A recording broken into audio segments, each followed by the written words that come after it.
Yeah. Good afternoon. I got 3 or 4 things to tell you quickly, and then perhaps time for a couple of questions. First one is we met today for a couple of hours with full committees. The owners did flesh out their proposal a bit further, did make the revenue sharing component of the proposal and gave us some of the numbers, which obviously is very helpful.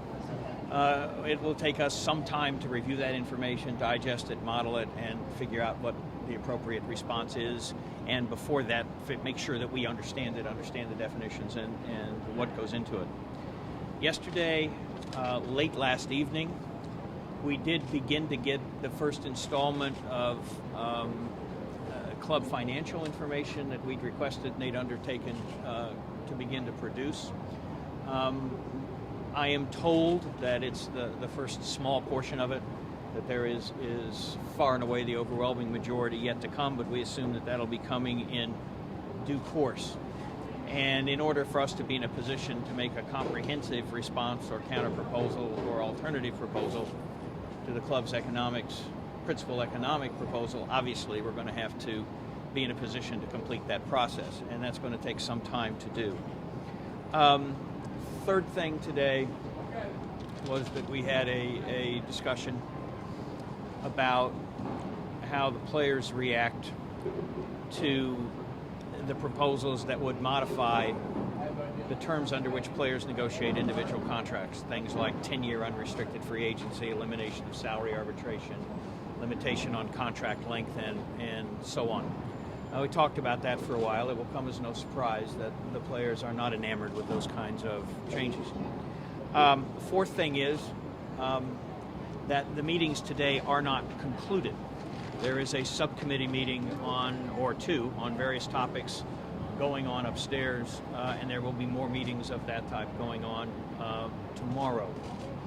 I'm leaving early because one of the obligations I have is to meet and communicate with players, bring them up to date, explain the situation, and make sure I get their input and give them an opportunity, in case I'm ever dumb enough to forget it, that I work for them and not the other way around. And so I'm leaving to do that with the players in Europe tonight. But there will be committees meeting and staff meeting and meetings going on with the NHL representatives today, tomorrow, on a staff level, the rest of this week and the first of next, and I think probably some committee meetings next week. Okay. Was it encouraging to you that the owners made revenue sharing a part of this proposal, meaning that indicates a level of willingness to share money amongst themselves? No, because we haven't evaluated the changes from current revenue sharing to determine whether we think it's the appropriate thing to do or it misses the mark in some respects, and that's going to take some work. Obviously, it's helpful that they were able to get that on the table so we could review and analyze it. That certainly makes sense, and we're glad they did. Do you have a sense of how long it might take to get that financial information you need to be able to make a counter-proposal? No, I do not. I assume it's going to be forthcoming in due course, but we know it's going to take at least several more days, or at least that's my understanding. But you'll wait and see. More information from a fair amount of teams? Well, what we got late last night is some information, and we're told it's a small percentage of the information they will be producing. I don't know exactly what the percentage is. We've only begun to go through it to discern what's in there. Can you describe the demeanor in meetings? Is it still very amicable?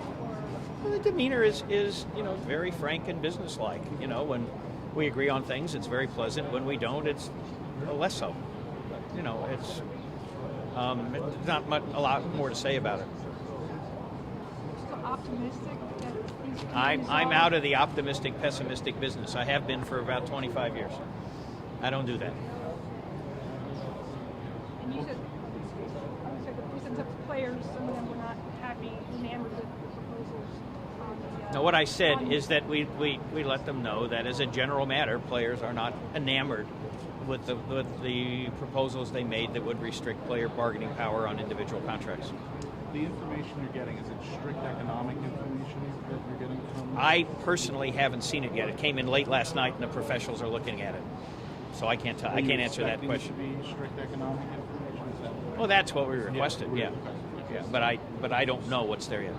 Today's the last day of July.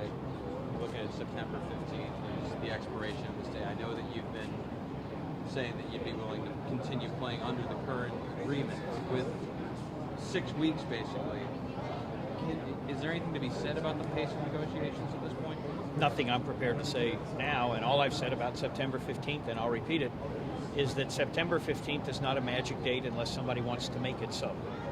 There's nothing that happens on September 15th if we don't have an agreement, provided nobody says we're going to go on strike and nobody says we're going to shut the doors of the lockout. You just continue and you keep trying to reach an agreement, and training camp lasts 3 weeks. 3 weeks. I was about to say 6. That's my prior life. When will you be back in those meetings? Tuesday or Wednesday, I don't remember exactly. But I'll be in constant touch with staff and so on. It's one of the great accomplishments of modern life is that it's no harder to make a phone call or get an email from anywhere I'm going to be than it is from here. So that won't be a problem. The only problem will be time differences.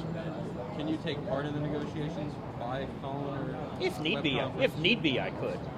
But I'm fully confident we've got staff to do it that'll be here. I'm not concerned about that.